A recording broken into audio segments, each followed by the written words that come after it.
Welcome to this summer 2024 Design Along video series. Hi everyone, it's Krista from Krista's Quilting Services. Today we are going to be going over the material list for the summer of 2024 Design Along. This video is designed to go along with the materials list PDF that you will have already found on my website, or if you haven't, do make sure that you go there afterwards and download this so that you have it handy. You won't need everything on this list right away, and quite a few things in here. I have some recommendations. They are made with the quality and widest range of use in mind for these items. And they're not the cheapest on the market, but they're not the most expensive either. When you are needing to make an investment in some tools, the thing to remember is that good tools will make the process so much more enjoyable. You might already have these if you have been quilting before, but if you are new to quilting and you don't have them, if money is really tight, see if you can borrow from a friend, get what you actually have to. I also have recommendations on other ways to do things if you can't get a hold of some of these items.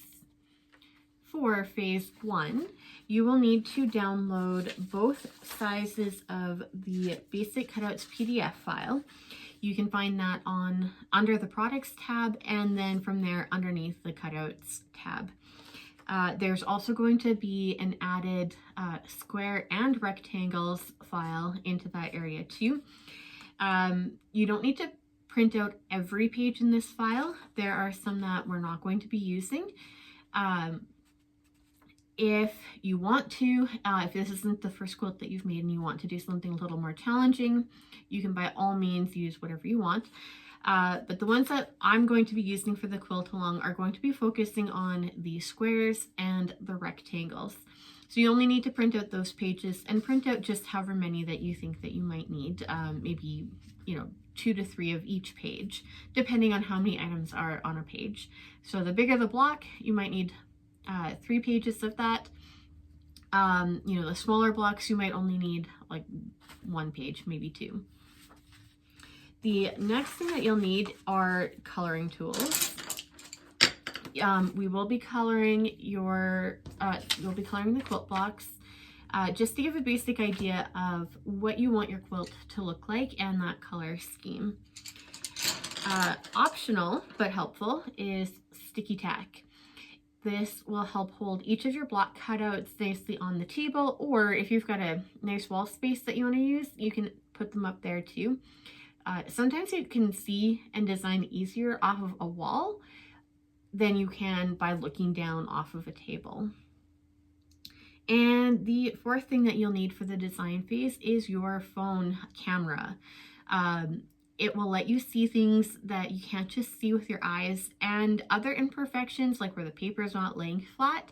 The camera doesn't have the same kind of depth perception, and it will hide a lot of that stuff for you, allowing for secondary designs to pop out, or even just some of the color design ideas that you've got going on. You'll be able to see them in a way through the camera lens that you just don't with your eyes.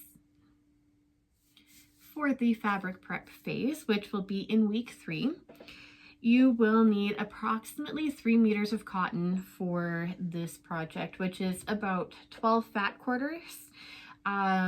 Or you can buy, if you have scraps, you can use scraps.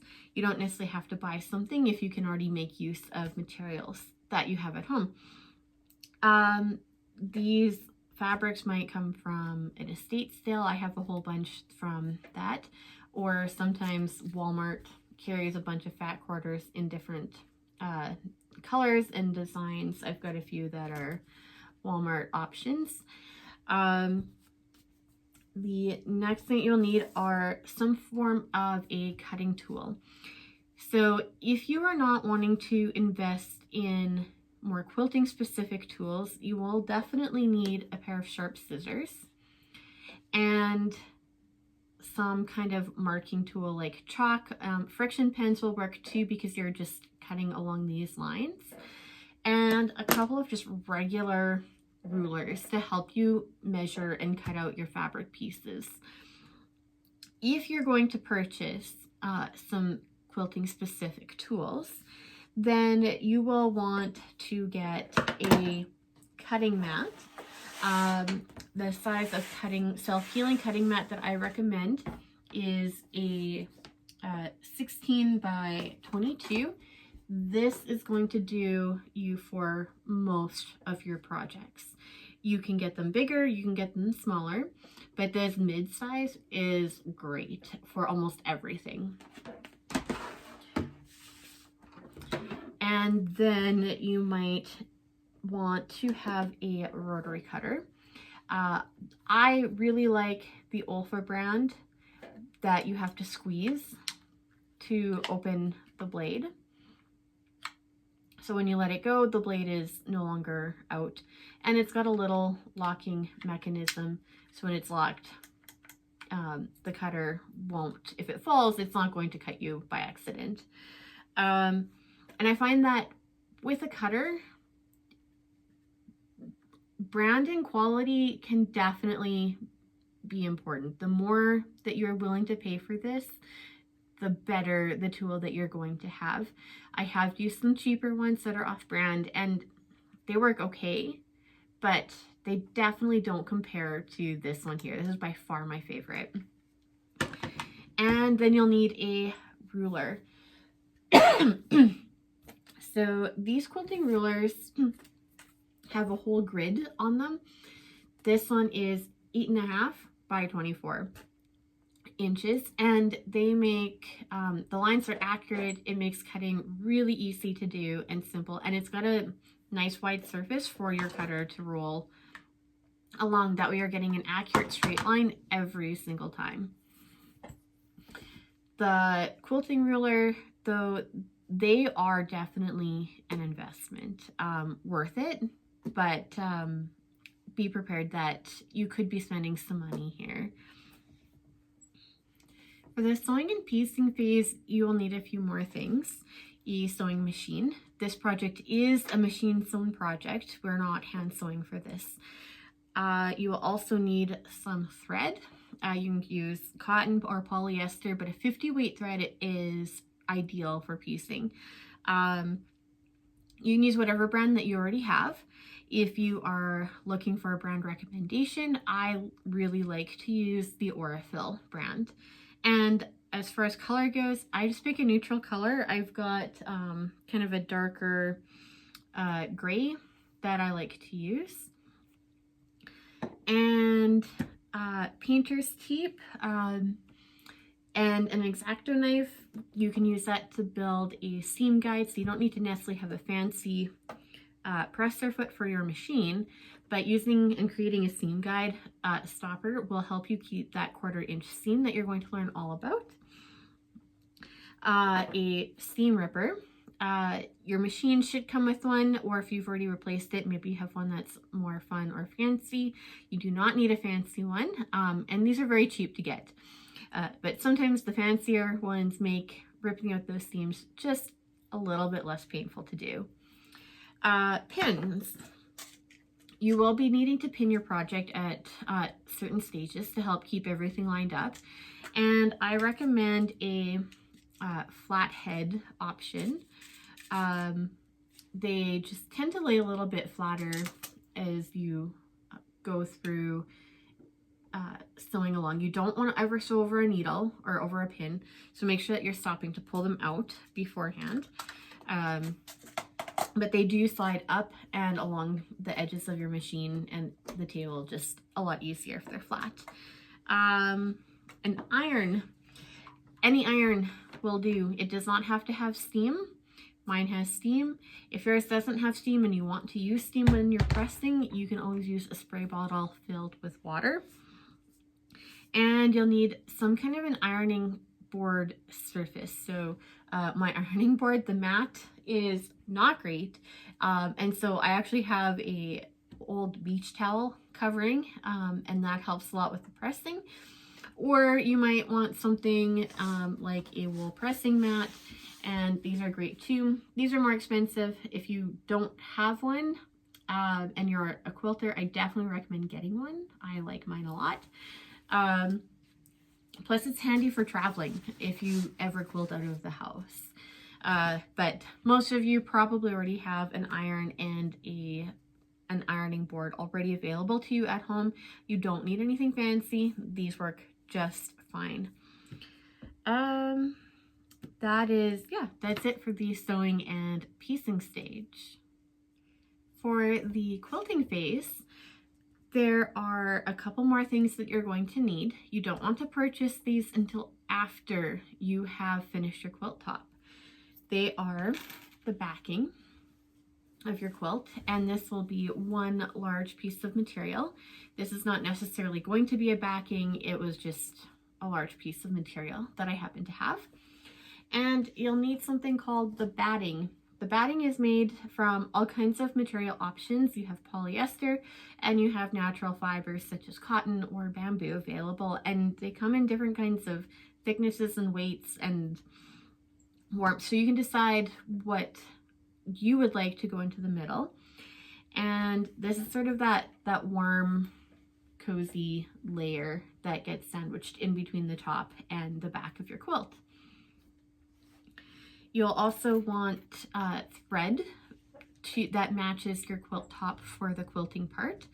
I would choose, just from the beginning, choose a thread color that is going to blend well. You can use that same color for your piecing, and then you can use that same color later for the quilting. The 50 weight works fine, but if you really want to use something that's a little bit heavier, you could try 40 weight thread for your machine too.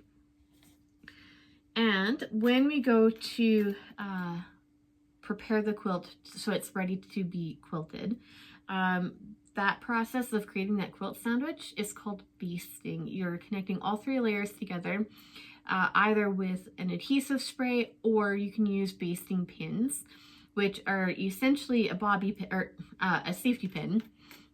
And the ones for quilting will have a bit of a curve to them,